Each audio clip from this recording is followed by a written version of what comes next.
관에 있는 친구를 보면서 그때 26살이었거든요. 근데 그런 생각을 했어요. 그러니까 너가 약속을 이제 지켰으니까 이제 내가 약속을 지킨 거야. 그렇네. 그 이후부터 바다 잘 안 가요. 살아가는 친구도 저도 이렇고, 그리고 살아보면서 한편으로는 트라우마가 생겼던 곳인데, 어떻게 생각하면 목사님에게도 가장 아픈 기억이겠지만 그 친구의 가장 아름다운 삶과 죽음이 있는 곳이기도 하다는 생각이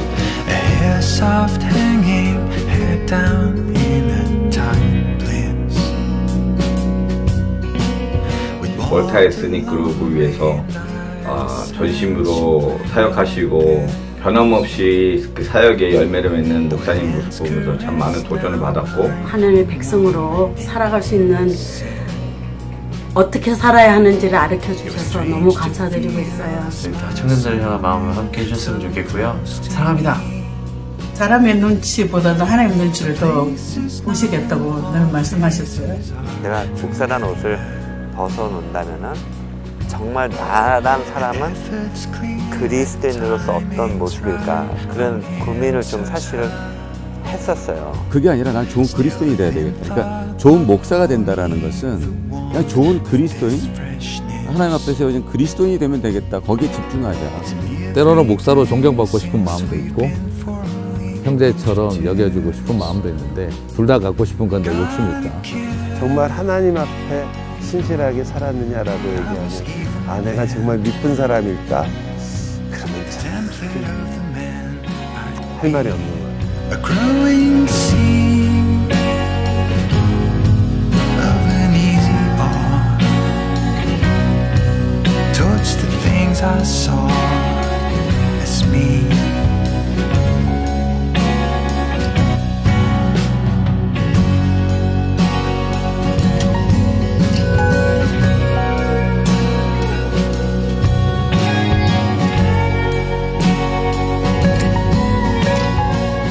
산에서 아침에 일어나면 왜 이슬 맞아갖고 흙냄새 날 때 그렇게 좋아요. 저는 이제 아버님이 과수원을 하셨어요, 단감. 근데 정말 감이 언제가 제일 맛있냐면 산이슬. 이슬 딱 먹은 거, 그걸 새벽에 올라가서 그 촉촉한 데서 딱 잘라가지고 먹으면은 주스.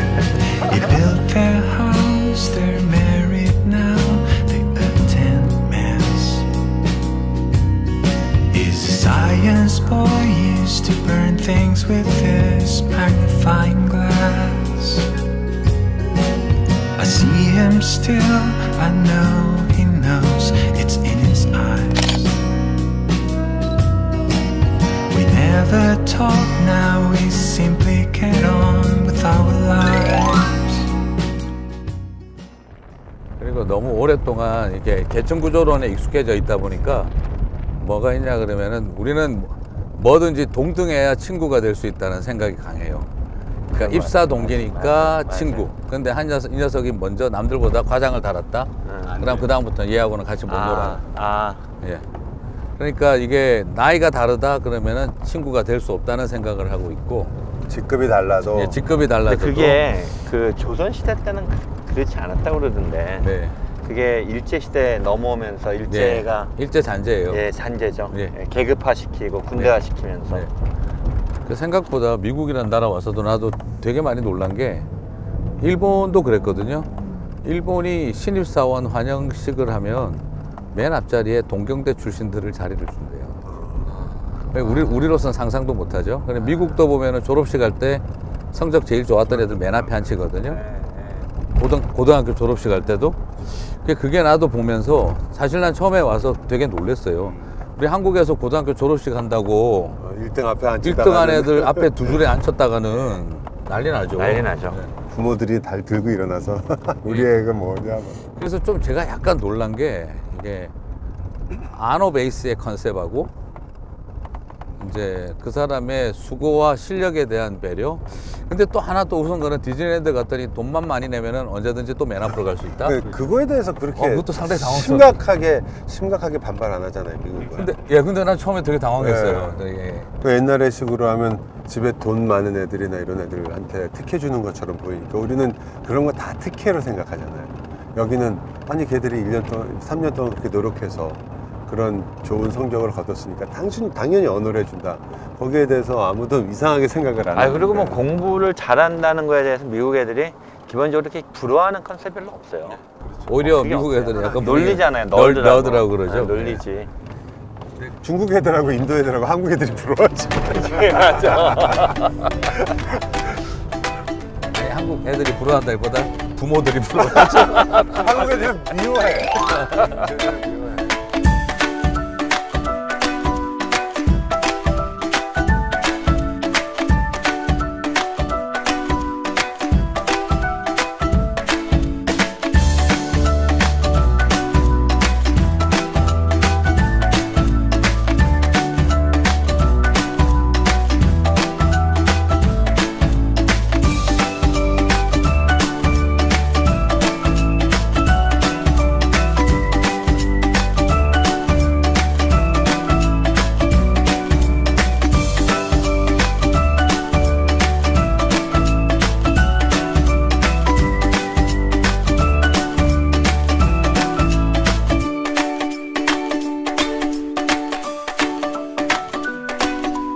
뭔가 의미가 있는 것 같은데. 아트 뮤지엄이네요. 그렇구나. 미술은 어떠세요, 목사님은? 문외한입니다. 문외한? 네. 미술에 문외한이 어디 있어요? 음악에도 문외한이 없잖아요. 있습니다. 음악에는 문외한이라는 게 그냥 노래 부르면 되는 건데.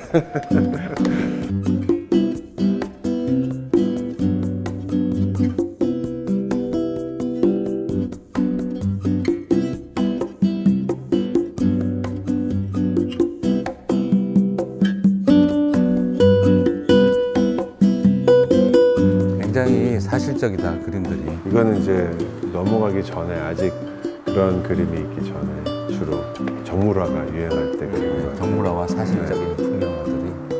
어둠하고 빛 이런 것에는 아직도 그 영향이 강한 것 같아요.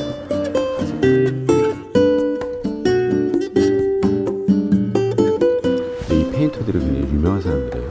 그렇진 않을 거예요. 우리가 학교에서 배울 정도로 유명하진 않을 거예요. 한국에서 학교에서 배울 정도.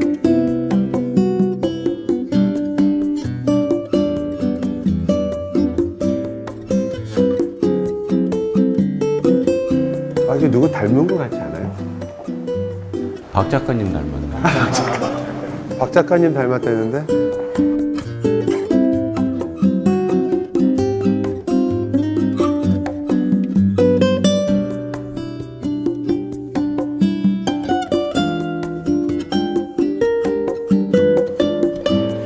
어휴, 프린세스네. 프린스예요. 남자네. 저 프린스. 아우구스토 치기. 이제 남자야. 프린스니까. 그러니까 남자가 되니까. 남자를 지키고. 얼굴은 그래. 근데 옷은 꼭 여자애 같은데 남자애는 프린스네.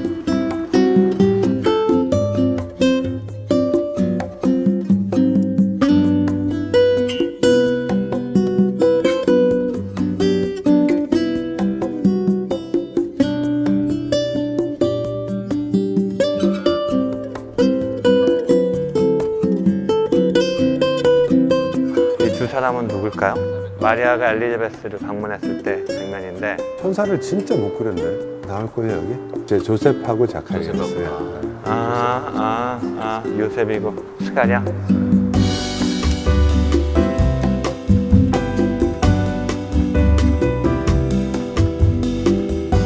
사실 이게 생명이었죠 그때는요. 네. 사람은 인간은 반드시 우상을 만들고 싶어 해요. 옛날에 은장색 그거잖아요. 이런 식으로 만들고 거기다 이제 신 만드는 건데 이제는 거기다가 예수님 집어넣어서 길거리에 가면 다 있죠. 길에. 확실히 저희는 성화가 제일 맞는 것 같아요. 그래서 할 말이 있어. 할 말이 많아. 다른 거는 아는 게 좀 있어서 할 말이 없어. 야 역시 저하고 알트는 안 맞아요. 그럼 뭐가 맞으세요? 말씀과 기도. 기도. 지켜보겠어요. 지켜보겠어. 네, 저희가 이제 발부합하게 왔고 박물관도 구경도 하고. 아 정말. 진짜. 예, 저는 이런 거 보는 거 정말 일이에요. 일이야 일.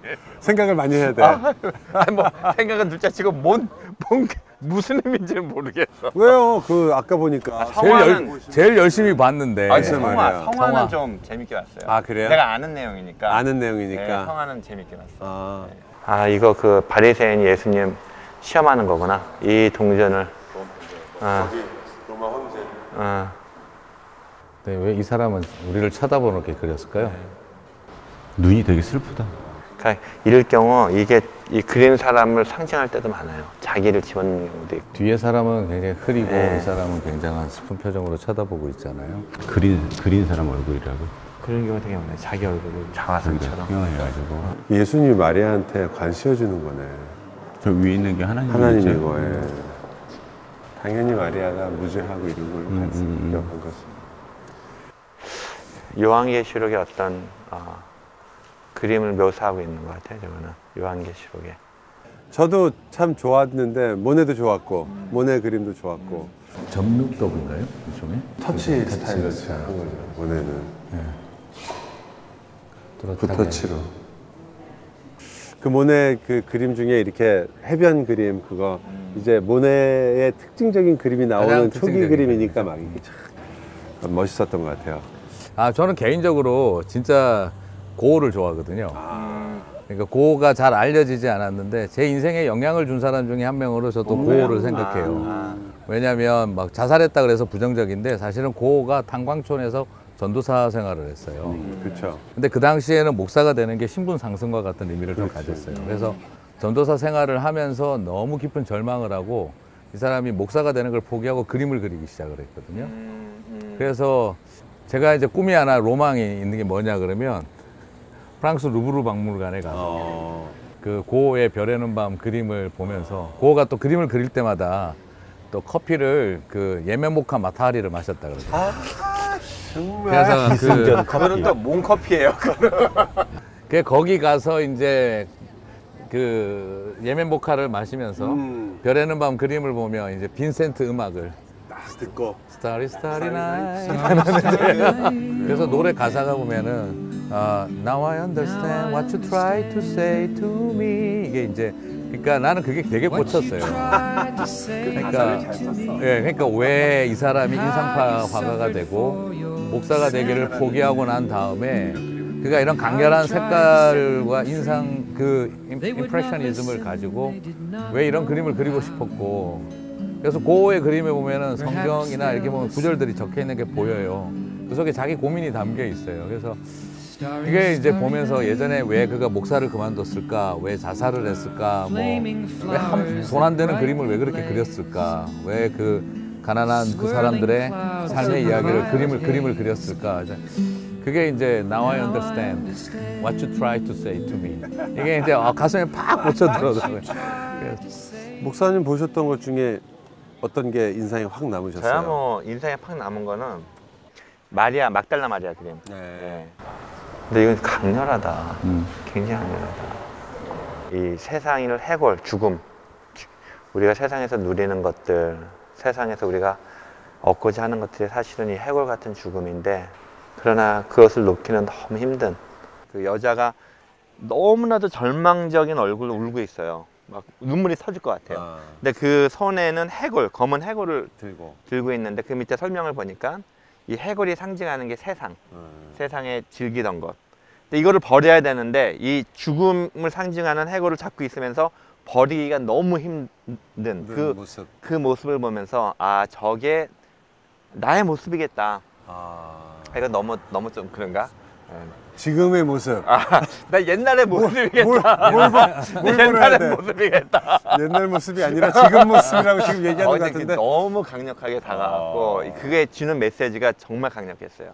그 아트 속에는 그 작가들의 자기 그 고민들이 묘한 소품으로 이렇게 등장하는 것 같아요. 맞아요. 의도적으로 색깔을 겹치게 한다든지 그런 게 조금씩 이렇게 맞아요. 보이는 그 베드로 그림도 보니면 베드로가 그냥 굉장히 그 하늘을 보면서 이제 애통해하는 그림이거든요. 그러니까 뭐냐면 그때가 예수님을 부인하는 바로 그 순간이고 뒤에 십자가가 아주 희미하게 희미하게 시커멓게 보이고. 이렇게 나와 있고 오른쪽에는 부활하신 주님의 무덤이 그리고 거기 그림이 있던 어디 막달라 있었어요? 마리아 그 들어가는 들어가는 입구에 있어요. 입구에 그걸 못 봤네. 지금 회개하고 있는 베드로와 이제 부활하신 주님에 대한 투 사이드가 투 사이드. 그래서 왼쪽 사이드 옷은 굉장히 짙은 색깔이고 이쪽은 여기는 황금 색깔을 밝아지는 가진 거야. 그러니까 그 겹쳐 있는. 베드로가 변하는 예, 그러면서도 자기 손에는 천국의 열쇠와 지옥의 열쇠 두 개를 두 개. 두고. 예수님이 말씀하신. 예. 그런 게 보여야 돼, 미술을 보면. 우리 아니, 왜 근데 성화는 좀 보이는 거 같아요. 그 미션 옆에 왜 그 갤러리 갔었잖아요. 그렇죠. 거기에서 좋았던 건 뭐냐면 그림 옆에 가격이 붙어 있는 거야. 그래서 이게 질이 좋은 그림이긴 아닌데 여기는 그런 게 없으니까. 그런 게 없으니까 이게 그림이 얼마나 좋은지 모르겠어. 어느 게 중요하지 않아요. 우린 그게 중요한데. 제가 그냥 느낌은 그 안에 있는 모든 그림보다 그 모네 그림 몇 점이 전체 가격을 다 충분히 상쇄할 거예요. 이 건물값 나오겠다. 그런 생각한 거죠. 근데 궁금한 게 왜 그때도 많은 페인터들이 있었을 거 아니에요. 그렇죠. 근데 왜 꼭 모네가 본 그 퍼스펙티브만 우리가 반응하냐라는 게 그게 좀 궁금해서.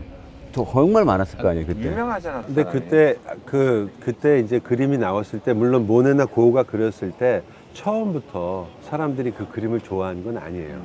솔직히 그 시대에서는 항상 어느 정도 예술가들은 앞서가잖아요. 그러니까 그때는 인기가 없었지. 고흐도 그렇게 많은 그림을 그려놓고 굶어 죽다시피 그렇게 가난했으니까. 살았을 때 한 점을 못 팔았다는 뭐 그런 설이 있을 정도로. 그러니까 그건 다시 말하면 예술이라는 게 그 시대 정신에 같이 가지만 약간 항상 그 처음 맛을 먼저 보여주는 것 같아요. 그러니까 그 사람들이 봤을 때 이제 사물을 보는 눈 자체를 인상파가 보여주는 것 중에 사물을 경직되게 봤던 것으로부터 이제 그것으로부터 탈피해 나가는 시대니까 그것이 이제 그 시대를 이끌었던 정신이 돼가는 거죠.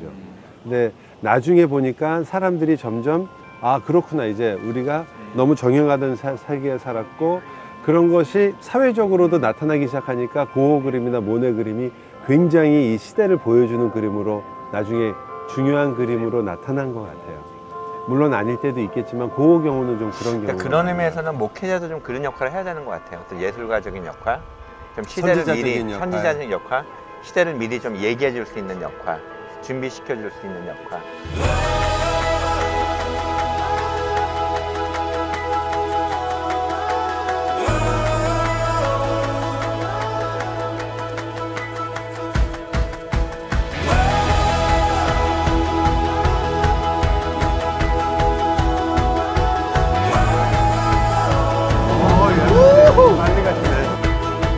I can only imagine what it will be like when I walk by your side. I can only imagine what my eyes will see when your face is before me. I can only imagine. 제가 총각 때 찝차 타고 다녔었거든요. 찝차 좋아하시는 분 좋죠. 좋아했어요. 랭글러. 제가 이거 산 이유가 비 오는 날 진짜 타고 싶었어요. 타고 싶어서. 새벽 2시에 비가 오는 거예요. 자다가 일어나가지고 풀수트 입고 나가서 롱비치까지. 그리고 그 다음에 청소하는 일하고 있어요.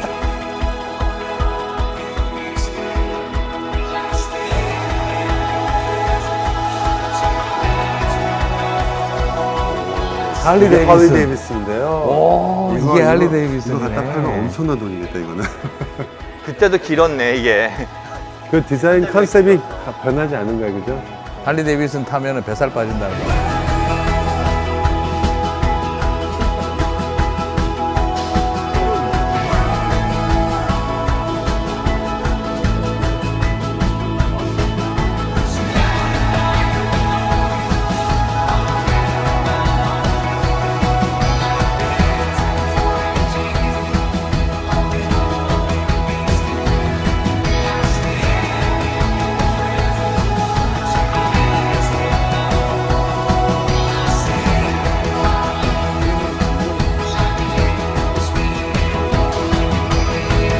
팬들이 배다.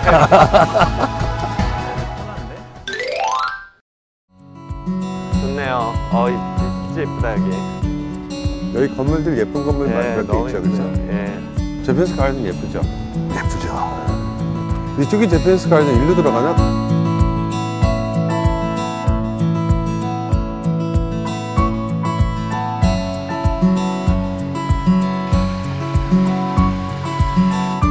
그래도 그늘이 좀 젖어서 오늘 좋네요. 네.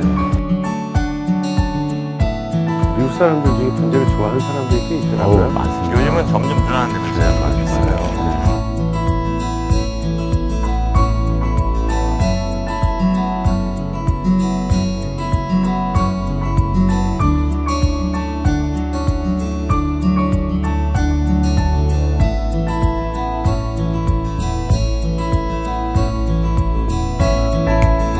임 목사님.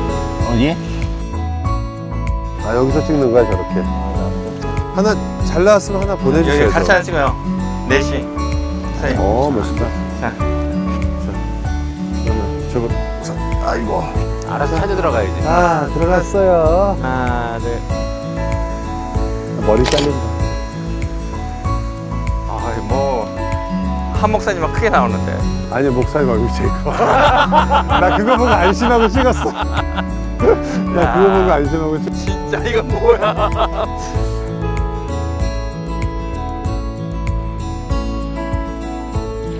아, 이제 일본 정원에 온 기분이 어떠세요?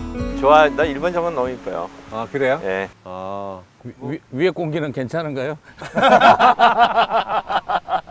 송 목사님이 네. 가장 겸손한 자리를 낮은 데를 좋아하셔서. 이번 그 여행에서 크게 깨달으셔가지고 낮은 데로 가시기로. 바다도 그래서 좋아하신다고 그랬잖아요. 맞아요. 제가 앉으니까 바위가 내려앉은 것 같아요. 저희가 어쨌든 요 밟아와서 어느 정도 다 뭐 자세하게 둘러보지는 못했지만 우리가 여러 가지 봤는데 이번 어제나 오늘이나 좀 하셨던 여행 중에 좀 기억이 남는 거? 혹은 아니면 야 이거는 정말 나한테 좀 도움이 됐다. 여러 가지로 배운 게 많다. 뭐든지 있으실 것 같은데. 어저께 고기가 제일 맛있었어요. 정말 맛있었고. 본인이 구웠다 이거지. 네, 본인이 구웠다. 저는 옆에 보조였죠. 그쵸, 고기도 맛있었고 그 집도 좋았고. 네. 근데 저는 개인적으로 좋았던 건 미션이었어요. 아 그래요? 아무래도 네. 미션이 굉장히 인상 깊었고 처음에 신부들이 캐톨릭 신부들이 와서 이 복음을 전한다고 참 고생들 많이 했다. 그 사람도 없고 인력도 없었을 텐데 그 큰 미션을 지어낸 것이 대단했고 네. 또 그런 가운데 그때 시대에 공동체를 만들었다는 것이 굉장히 감명 깊었어요. 예. 그러니까 미션이 저는 개인적으로 좋았고 예. 아주 인상이 많이 깊게 남은 것 같아요. 그러시군요. 애들레리 한번 가려고요. 해줄 말도 너무 많고 또 오. 대화하면서 봤으니까. 배웠잖아요. 예. 그리고 이제 그 얘기했었지만 자기네들끼리 이렇게 만들어놓고 공동체는 좋은데 외부하고 차단된 그런 느낌이라든가 그런 것도 좀 많이 배웠고 또 정말 큰 규모로 지었던 지금은 허물어졌지만 그 건물을 보면서도 많은 걸 생각하셨구나. 많은 걸 생각하게 했어요. 이 내가 하는 목회에 대해서도 또 교회를 함에 대해서도 많은 걸 생각하게 했어요. 저는 확실히 좀 삐딱한 것 같아요. 왜냐면 저는 다 좋았는데 제일 기억에 남냐고 물어보면 차 안에서 나눴던 교제나 이야기 그게 제일 똑같은 생각. 영원히 그래서 제가 미리 한 거예요. 쓰실 것 같아가지고 영혼이 메마르셔가지고 그런 감동이 못 받으시고 차 안에 있었던 시간이 제일 좋았어요. 살릴지 안 살릴지 몰라도 어쨌든 거기서 그리고 또 하나는 그 밤에 들었던 돌고래의 숨소리. 네, 그게 아마 오랫동안 남을 것 같아요. 흰수염 고래라며 흰수염 고래. 근데 흰수염 고래까지야 뭐 생각해 보니까 그 정도로 대형은 아니었던 것 같아요.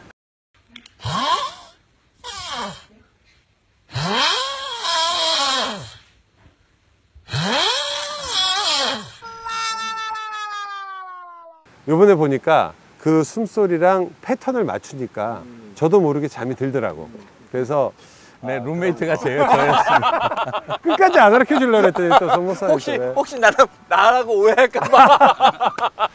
어쨌든 그게 참 기억에 남았습니다. 사실 이렇게 다니면서 오히려 이렇게 여행이라는 거는 장소보다도 사람과의 관계인 것 같아요. 그래서 저는 그 칼스바드 바닷가에 갔었을 때 그때 이제 저도 울컥할 만한 제 이야기고 그리고 목사님의 또 이야기 같이 나누면서 사실 바다는 뭐 다 똑같잖아요. 뭐 특별한 것도 없고 그런데 그 바다에서 같이 이렇게 이야기하던 게 그게 저는 참 많이 기억이 나요. 그래서 옛날 또 힘들었던 생각 다시 한번 하게 되고 그렇죠. 그날 뛰어들까 생각까지도 했다가 왜 뭐 신발만 벗으시면 이젠 귀찮은 게 싫어요. 뒷감당 하기가 귀찮구나. 옛날에는 뒷감당 생각 안 하고 일단 좋은 거대로 덤볐는데 이제는 뒷감당 생각하니까 좋은 것도 힘들어. 저는 사실 그때 4시 갔을 때 그중에 두 명이 누군가는 이상한 짓을 할 거라 생각했어요. 나 잡아봐라 할 것 같았는데 역시 이제는 다 귀찮은 거 같아요. 저는 여행을 나름대로 좀 즐기는 사람 중에 한 사람인데 늘 똑같은 것 같아요. 그러니까 장소적인 어떤 부분도 너무 좋았고 배움도 많았고 근데 가장 제가 요번에 그냥 여행에서 즐거웠던 거는 장소적인 면도 마찬가지고 함께 했던 목사님들도 마찬가지고 그리고 우리 이제 스태프들을 보는데 그런 생각이 드는 거예요. 참 자기를 되게 좋아하는구나 생각했어요. 자기를. 예, 자기가 지금 하고 있는 일들 재밌게 신나게 행복하게 그리고 서로의 어떤 의견들을 존중해 가면서 많이 힘들지만 그런 모습들을 보면서 이분들하고 같이 여행을 했다고 생각을 하거든요. 네. 그 느낌이 더 많은 거예요. 그래서 그냥 이렇게 네 사람의 어떤 부분을 찍는 것도 있지만 거꾸로 우리는 지금 보면서 우리의 눈에 찍고 있으니까 보면서 야 진짜 멋있다. 그리고 주의 사랑으로 사랑합니다 한번 해야 되는 그런 분위기처럼 만들어요. 그런 생각 그래서 너무 좋았어요. 그게 저는 많이 기억에 남을 것 같아요. 저는 스태프들한테 사실 상처도 많이 받았어요. 네. 여러 가지로 저 몇 번이나 교장실에 불려가고 네. 이렇게 해야 된다 저렇게 해야 된다라는 것을 늘 불려가실 때마다 불안했어요. 앞으로도 전혀 이것만은 변하지 않겠다라든지 아니면 뭐 그런 거 있으세요? 변화와 변질이라는 게 있지 않습니까? 근데 늘 변질에 대해서는 두려워할 줄 아는 사람이었으면 좋겠어요. 그래서 본질을 지킨다는 게 저에게 있어서 본질은 다른 게 아니고 하나님을 사랑하는 것만큼 이웃 사랑하는 거예요. 그러니까 그렇다고 해서 나를 막 끊임없이 죽여가고 희생하는 그게 아니고요. 그러니까 나를 사랑하는 것만큼 이웃을 사랑할 수 있으니까 하나님을 사랑하는 것만큼 구체적으로 나와 내 이웃을 어떻게 사랑하는지를 늘 고민할 수 있는 것 그것을 좀 지키고 싶고요. 그 마음을 대신 변하고 싶은 것도 있잖아요. 그러니까 변화는 다른 게 아니라 누군가가 저에 대해서의 어떤 조언이나 좋은 이야기들을 듣고 끊임없이 변화하려면 그 말이 좀 아프더라도 자꾸만 받아들이는 연습을 좀 해야 되는 게 저한테 좀 필요해요. 이번에 많이 아프셨어요? 요번에 너무 좋았어요. 같은 동갑 4개의 목사님들과 연장자이신 한 목사님을 모시고 그걸 꼭 해요. 하고 싶었어요. 사실 굉장히 연장자세요. 네, 그러게. 믿음의 사람들의 태도가 아니야. 그러니까 아까 나는 질문에서 왜 50대 뭐 이런 얘기 했잖아요. 반을 넘어서. 또 왜 한 목사님이 왜 여기 앉아있지? 내 말이. 왜 그러셨을까? 50대래잖아요. 50이 아니고 50대. 난 처음에 저랑 비슷한 또래인 줄 알았다가 나중에 알고 보니까 엄청 나이 많다는 거 알고 제가 미안했어요. 엄청 나이가 많다. 뭐 여기서 컷 타고 가면 안 돼요? 아니 뭐 이제 끝날 때 됐는데 뭐. 그럼. 이제 보낼 건 보내고. 그래서 그것을 좀 이렇게 잘 듣고 겸허하게 늘 받아들일 수 있는 자세가 나이 먹어서도 고집스럽게 안 변하고 싶어요. 그 전번에 우리 갔을 때 깜짝 편지 우리가 같이 봤던 게 있었잖아요. 그때도 성도들이 전부 우리 목사님은 본질을 중요시하고 변하지 않는 목사님은 좋다. 저는 그 말이 굉장히 그때도 가슴에 많이 와닿았어요. 왜냐하면 한 1박 2일이지만 저희가 만나면서 목사님 여러 번 보고 말도 들어보고 본질이 변하지 않는 목사님 이렇게 했을 때 저 사람들이 목사님을 제대로 파악하고 있는 건가? 정말 그 면에서 얼마나 우리도 참 자랑스럽고요 사실. 그쵸? 이런 목사님이 있구나. 맞아요. 너무 감사했어요. 진짜. 감사합니다. 사실 목사님하고 여기 임 목사님하고 같은 생각인 게 저는 뭐 율법을 둘로 정리하라면 하나님 사랑, 이웃 사랑이라고 하고 그걸 하나로 정리하라 그러면 저도 솔직히 이웃 사랑이라고 생각해요. 그래서 저도 너무 오랫동안 저는 신학교 다닐 때 나는 예수님을 가장 사랑하는 사람이 될 거야 하는 친구를 보면서 되게 처음에 제가 저 말을 빨리 했어야 되는데 그렇게 아쉬웠는데 나중에 생각해 보니까 아니라는 생각이 들더라고요. 그게 아니고 모든 종교에서 보니까 자신의 신을 위하여 목숨 던지는 사람들이 사람 우습게 알더라고요. 그렇죠. 쉽게 죽이고. 그렇죠. 자칫하면 그렇게 될 수 있는 위험이 너무 크죠. 맞아요. 네. 너무 중요한 말이네요. 그래서 저도 막 그냥 그랬어요. 그냥 하나님, 내가 예수님 정말 더 사랑하는 사람이고 싶습니다. 그때 정말 하나님 제 마음에 주셨던 마음이, 베드로도 그 소리 많이 하더라. 그때 내가 목숨 걸고 사랑한 사람들을 네가 목숨 걸고 사랑하면 안 되겠냐. 저는 그 말씀이 저한테 굉장히 컸던 것 같아요. 그래서 끝까지 그 마음 좀 안 잃어버렸으면 좋겠다. 저는 사랑이 좀 약해요. 많이 약해요. 사랑하는 데 있어서. 좀 사람을 사랑하는데, 그러니까 뭐라 그럴까. 그게 어머니 없이 자란 후유증인지 몰라도 좀 무관심이 있어요, 제 안에. 가끔 자기도 모르게 지나쳐버리는. 예. 이게 나를 바더를 안 하는 거예요. 바더를 안 하는 거예요. 나도 힘겹게 살아왔는데 너도 그래. 그런 태도가 내 안에 있는 거예요. 근데 이제 그것이 나이가 드니까 이게 내 안에 하나님 앞에서의 하나님이 내 삶 속에서 부셔야 되는 일종의 악이죠. 그러니까 이제 그 말이 꽂힌 건 뭐냐면은, 그런 태도가 사람을 죽일 수 있다. 내가 살리는 건 둘째치고, 그래서 뭐 살리는 목사 물론 돼야죠. 그거보다 이제 죽이지는 말자. 사람은 정말 죽이지 않는 그런 목사는 돼야겠다. 그런 변화, 그런 생각을 좀 많이 했었어요. 저는 제 생애에서 정말 제가 이제까지 했던 그 인생에서 한 가지 저도 고집스러운 게 있어서, 어떻게 하든 제가 또 어떻게 하나님의 인도로 개혁 신앙을 배우게 됐고, 그래서 개혁파 목사로서 이게 길을 걸어오게 됐는데, 뭐 모든 종교 개혁에 참여하신 분들은 다 개혁파지만, 근데 그렇게 생각하면서 앞으로도 내가 이 길을 가면서 정말 이 단어는 잊지 말자. 역시 은혜라는 단어를 잊지 말자.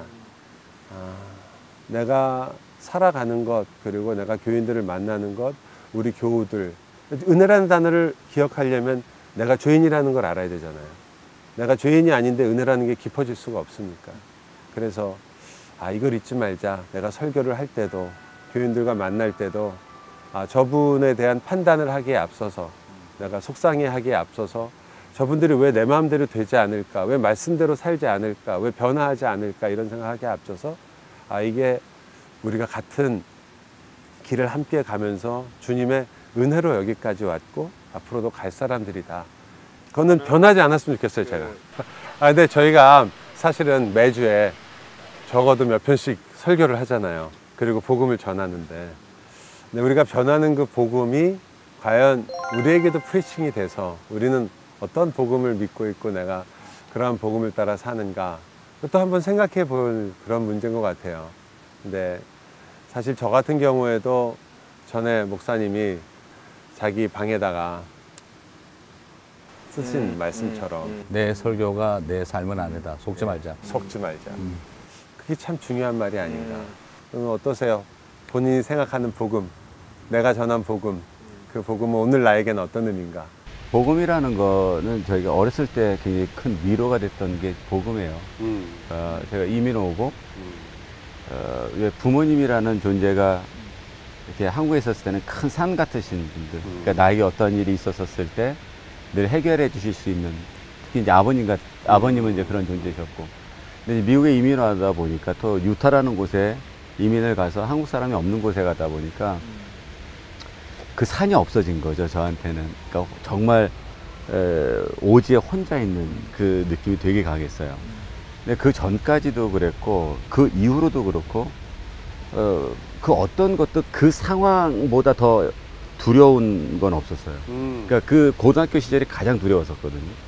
그러니까 어디 가도 통하지 않고, 수업을 들어가도 어디서부터가 어디까지가 수업 시간이고, 어디서부터가 숙제를 내준 거고, 시험은 언제 본다는 거, 그조차를 아무것도 모르는 상태에서 가니까 가장 두려웠던 시간이었던 것 같아요. 그 2년 반이라는 시간이. 근데 지금도 그 느낌은 그대로 갖고 있어요.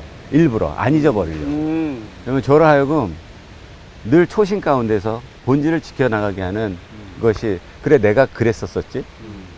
영 한마디 못하고 이곳에 와서 그런데도 나는 살아남았고 공부를 했고 졸업. 그때보다 더 힘들었었던 상황이 힘들을 상황이 있을까? 아무리 봐도 없어요. 바닥을 치신 거고요. 네, 바닥을 친 거예요. 그 어떤 것, 그러니까 도와줄 사람이 한 명도 없으니까 내 가족도 없으니까. 근데 그때 가장 큰 위로가 됐던 게 복음이에요.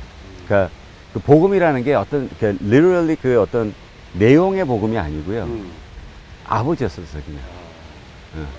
내가 영원히 기댈 수 있는, 무한히 기댈 수 있는.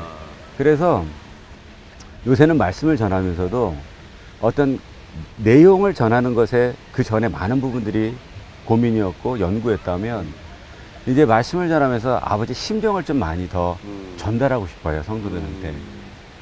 내가 위로받았던 것, 나이가 그 가운데서 내가 이겨낼 수 있는 힘이 있었던 것을 그 심정을 드리면 성도들이 나랑 동일하게 그 어려운 가운데서도 위로받지 않을까? 그러니까 너무 하나님 사랑하고 너무 사람을 사랑하는데요. 어떻게 사랑을 하고 이것을 갚아야 되는 방법을 몰랐어요. 근데 복음이라는 것이 하나님에게도 또 사람에게도 보답할 수 있는 것. 그러니까 빚진 자로서 보답할 수 있는 유일한 도구. 그래서 늘 저로 하여금 가슴 뛰게 하고 이렇게 좀 이렇게 뭐라 그럴까요? 내 마음을 늘 움직일 수 있는 그런 말씀입니다. 요즘 점점 느끼는 것은 복음은 이제 관계다. 그걸 많이 느껴요. 관계다. 나에게 있어서 복음은 관계고 하나님은 철저하게 관계적인 하나님이시고 내가 하나님을 위해서 내가 하나님을 위해서 산다는 것이 사실은 하나님하고의 가까워지는 의미겠구나. 그게 하나님을 위해서 사는 것이고 그래서 내가 복음적이 된다는 것은 그 관계적인 하나님을 더 많이 경험을 하는 거고 내가 그 복음을 전한다는 것은 관계성을 전하는 거예요. 그 생각을 요즘 많이 해요. 네, 그래서 저한테는 점점 그 의미가 많이 다가오는 것 같아요. 네, 복음은 관계다. 네. 내가 그 사역을 할 때도 목양을 할 때도 하나님이 이런 분일 거야 라는 모습을 보여주는 게 중요하지 내가 어떤 일을 성취해내는 것보다도 그것이 훨씬 중요하겠구나 그런 생각을 요즘 많이 해요. 저는 사실 처음 제가 복음을 만났을 때 난 참 가치가 없다 그 앞에 말이 섰는데 근데 다시 복음을 또 알고 난 다음에 복음이 얼마나 나를 가치 있게 만드나 하는 생각을 참 많이 했어요. 뭐 요즘 같은 세상 저 사람 얼마짜리야? 연봉 10만 불짜리, 20만 불짜리, 뭐 식스피겨 이렇게 따지는데 요즘은 생각이 바뀐 게 나 하나님 아들하고 가격을 바꾼 사람이야. 예수님짜리네. 예수님짜리야. 내가. 그러니까 뭐라 그럴까요? 이렇게 복음이라는 게 그냥 난 막연히 나 하나 그냥 천국 구원시켜준다 생각을 했거든요. 난 노예 같은 나를 그냥 사람 되게 만들어준다. 이 정도 생각했는데 그게 아니고 하나님의 형상의 회복이라는 게 복음이 노예 같은 나를 시민으로 만들어주는 게 아니라 왕 같은 제사장으로 세우시고 하나님의 아들로 만든다는 아들과 딸로 만들어 주신다는 것 그게 저한테는 큰 충격이었어요. 복음은 나라는 존재가 얼마나 무가치한 건지를 알게 하고 그리고 복음은 나를 하나님의 아들의 가치까지 올려줬구나 하는 그 감격이 저한테 가장 요즘 많이 생각하는 좀 손 목사님께 복음에 대한 모독에 대해서는 그렇게 깊이 묵상하면서 왜 저에 대한 모독에 대해서는 그렇게 깊이 생각을 안 하세요? 어떤 모독? 똑하면 나이 얘기하고 진짜 듣고 지금 아주 듣기 대단하신데 근데 저도 같은 맥락인데 저는 성경에 있는 말씀대로 우리가 베드로 그 사도의 말을 항상 생각할 때마다 생명과 경건에 속한 모든 것을 우리에게 주셨다라는 그 말을 참 어떻게 보면 그 가지고 있는 진짜 의미 전체를 우리가 다 이해하지 못하고 내가 어떤 존재인가 하나님께서 생명은 물론이고 우리가 많이 얘기하지만 우리 신앙의 모든 정점, 거룩, 경건, 모든 삶에 필요한 모든 것을 이미 주었다라는데 어떻게 보면 우리가 믿음으로 동의를 잘 못하는 것 같아요. 정말로 주셨는데. 그러니까 저는 저한테도 복음이라는 게 어떻게 보면 하나님께서 그 어마어마한 대가를 기쁘게 어떻게 지불하시고 우리에게 주신 그런 것을 위해서 내가 그런데도 끊임없이 무언가 더 나은 것을 자꾸 요구하는, 예수 그리스도보다 더 좋은 게 있는 것처럼 요구하는 그런 삶에서 벗어나서, 그리고 내가 나에게 무언가를 계속 덧붙여야 된다는, 내가 하나님 앞에서 또 더 보여줄 게 있는 것처럼, 내가 가져야 될 것처럼 그런 것들을 벗어내는, 하나씩 오히려 벗어내고, 그리고 내 안에 그렇게 빛나는 빛 같은 그리스도를 어떻게 하면 정말 너무나 자연스러운 거 아니에요. 그걸 어떻게 피할 수 있겠어요. 빛나야 되는 그 그리스도를 살아가는 거. 그게 아마 오늘 저한테도 그렇고 제가 목회하는 교회에서도 함께 누리고 싶은 복음인 것 같아요. 드디어 우리 꾸어바디스 파스토르 뭘 꽂는지 모르지만 꾸어바디스 그 파스토르라는 이 프로그램을 장장 그 아이디어가 생긴 이후로 정말 오랜 시간 동안 준비하셔가지고 저희가 여기까지 왔는데, 말 그대로 목사님 어디로 가십니까? 어디로 가세요? 전 간단합니다. 그냥 아까 말씀드렸던 것처럼 복음에 대한 부분들을 목사가 되었기 때문에 복음을 전하는 것에 좀 약해지지 말고 끊임없이 복음을 전하고 그리고 복음을 가르치는 사람, 이 두 가지를 병행할 줄 아는 그런 목사로 계속해서 세상을 향해 나가겠습니다. 글로 가시는 거예요? 네. 그 길에 뭐 우리들도 있을래나? 아, 당연하죠. 여기까지 같이 왔는데. 우리는 또 배신을 또 잘 가시는 거 보고 괜찮네 그러면 따라가려고. 그래요? 예, 정말 좋습니다. 저는 아까 그 목사님들 얘기한 내용인데, 네. 제가 가는 길은 전 그런 생각 많이 해요. 교회함에 있어서 또 내 존재에 있어서 내가 교회함의 목표, 가야 할 길은 무엇인가? 본질. 교회 본질을 지키는 거. 네. 교회 본질을 만드는 거. 네. 네. 교회 본질을 보여주는 거. 제 자신에 있어서도 그렇고 그 본질을 추구하는 거. 본질을 추구하는 거. 그게 이제 내가 앞으로 내가 남은 생애 동안 가야 할 길이 아닌가 그런 생각을 합니다. 네, 저는 오늘 그 타이틀 이거 보면서 네. 마지막 이제 질문 이렇게 받으면서 딱 떠올랐던 게 꾸어바디스 도비니의 그 영화 생각이 그쵸. 나더라고요. 네. 그 부분에 그 이야기를 하더라. 그 장면이 딱 저는 지금도 안 잊어버리는 게, 이제 베드로와 그의 제자들이 로마에서 일어나는 핍박을 피해서 떠나갈 때, 물론 그 전설이지만, 그렇죠. 근데 갑자기 예수님께서 아무 말씀 없이 지나가시는 걸 보고 베드로가 꾸어바디스 도미니, 주여 어디로 가시나니까, 그때 네가 포기하고 떠나고 있는 로마를 향해 들어간다. 저는 그게 이렇게 생각이 나더라고요. 그래서 우리 이제 정말 나는 꾸어바디스 파스토르라고 누가 물어볼 때 나 지금 도망간다 가 아니라, 정말 예수님께서 정말 왜 남들은 당연히 지금 이 상황에, 근데 예수님께서 그 도성을 향해 들어가신 것처럼, 저도 뭐 다른 어떤 것보다 그냥 예수님께서 우리가 생각하는 것과 다르게 들어가셨던 것처럼 그렇게 가는 게 우리의 길이 아닐까. 오히려 교인들이 바라보고 목사님 도대체 지금 어디 가세요? 하는 삶이 아니라 또 다른 역설이 되는 삶이 되었으면 좋겠다. 교인들도 모르고 본인도 모르고 그냥 가는 길. 저는 조금 더 덧붙이자면 이런 거죠. 같은 얘기인데, 그렇게 주님께서 가신 길인데 내가 어디로 가는지도 모르는 길이 아니라 주님이 가신 그 길을 가고 싶다. 그게 좁은 길이 아닐까. 저는 그 좁은 길을 가고 싶은 마음이에요.